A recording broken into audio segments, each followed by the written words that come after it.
Hello, everybody. Welcome back over here. Recession. Let's talk recession today. And what is my take on this? I've seen a lot of people talking about recession and inflation and all those things. One thing I'm observing is the way the central banks are manufacturing recessions. Since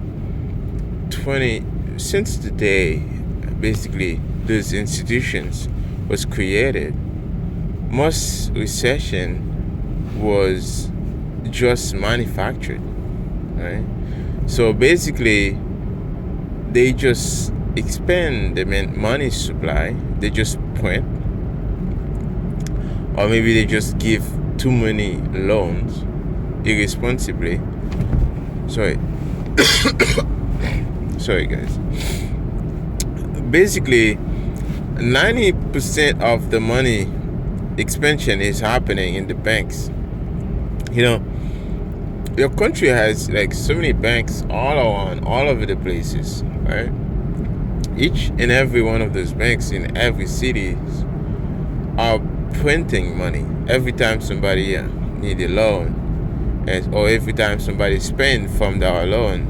They are expending using money from, they are printing money basically every time there's money. These are new money coming out. Those are not people working for that money generated a value in the society, but instead these are just new money coming in the system, right? So this, in Bitcoin we call that inflation, right? So this is what's happening. This is the system we're living in, a system that requires new loan every time for new purchase. So basically it's unsustainable, right? But this is what we're living in. And the recession happened when you have interest rate going up. Basically put a restriction on how much money that can be released, or basically put a cost on that money, right?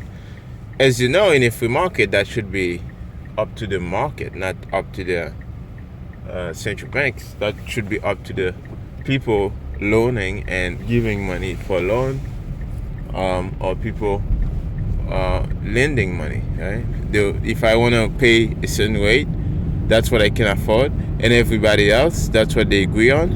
That's what the price should be. But when you have a central banks that can control that, can say to the banks, hey, this is the rate now. This is what you should do. It's like, think about, like, say, let's say you have some money and you want to lend it to me. So you in order for you to lend that to me, you have to give me a rate, right? It should be up to you to give me whatever your rate. It's not up to somebody else to tell you, hey, this is the rate you should lend this guy. You see, so this is the problem here. The problem is this entity, right, in getting involved into the economy all the time and mess things up, right? So they have no idea what's going on with the economy. The economy is too complex.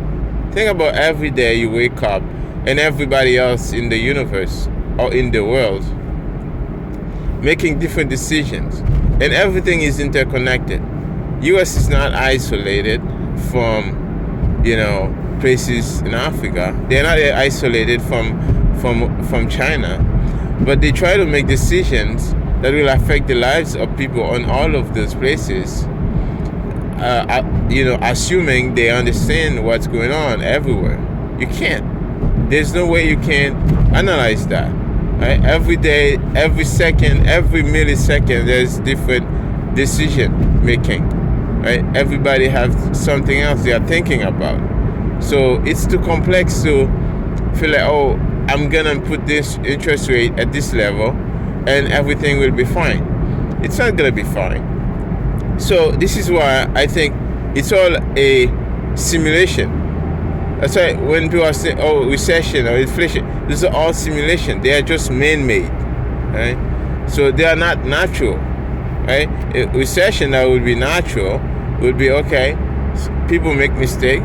Well, they get sanctioned by the free market, right? There's no bailout.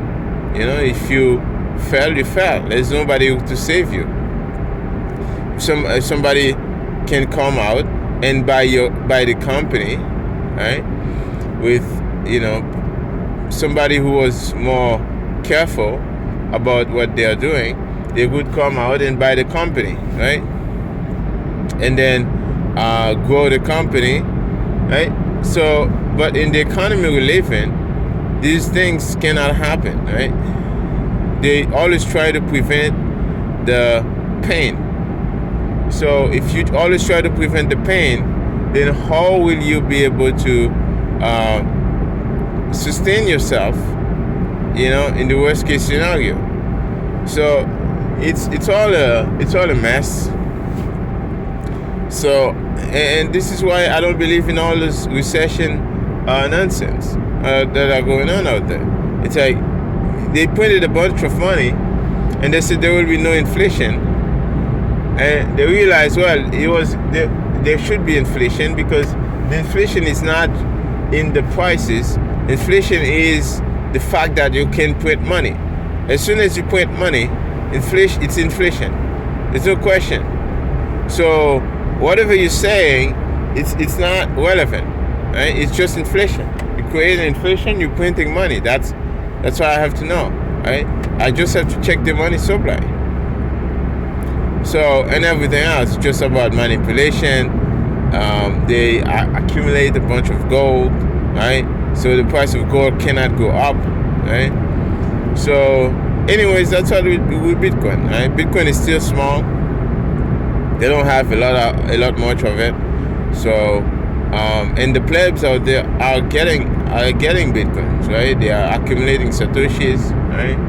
So that's why I make this podcast every day, and as an illustration, to show you guys how to mine fiat and get Bitcoin. Right now, if you try to mine Bitcoin, you're gonna be at a loss, right? You can't mine Bitcoin at a profit right now. So what you do, you go out there and mine fiat and buy Bitcoin. So basically, you stay humble, you stack sats, right? So just stay humble, accumulating Satoshis, and then you just do your job and do a good job, right? Always do a good job, no matter what you're doing. Make sure you do a good job, and then don't lose your job, right? So anyways, that's what it is. As you know, proof of work, it's not just in the mining. You can show proof of work in everything else.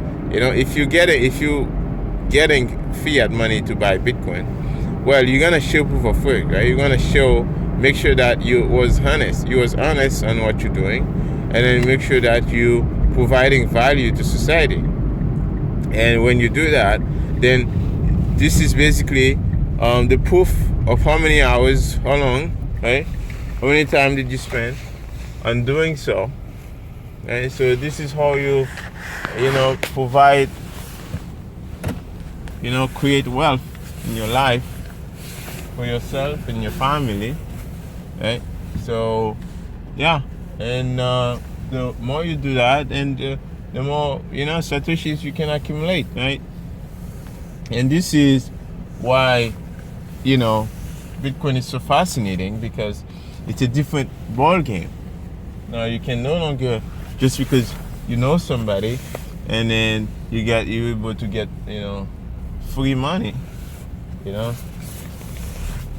this proof of stake system that allow you to get free money just because you already have a lot of money. No, in order for you to get more Satoshis, you have to show proof of work, right? So, and this is why they are afraid of Bitcoin, because Bitcoin prevent the stealing, right? So the Bitcoin prevent them from stealing money from us, the plebs, right? So Bitcoin force everybody to work, to be honest, to collaborate. They can no longer steal from us. So this is what it is, and this is why I'm still educating, and this is why I'm basically helping more and more people getting in and understand and enjoy the value of that. Anyways, guys, I have to get in, and I'll see you again on the next Toxic Talk. This was Pie Cover. Please support this channel if I provide some value for you, and you like what I said, and you want me to keep going. Send me some sats. 1 Satoshi is enough. It's just for the love, and just like, subscribe, comment, and I'll try to answer you as soon as I can. And I'll see you again tomorrow, this year day, right? So anyways, guys, I'll see you again. Bye, cover.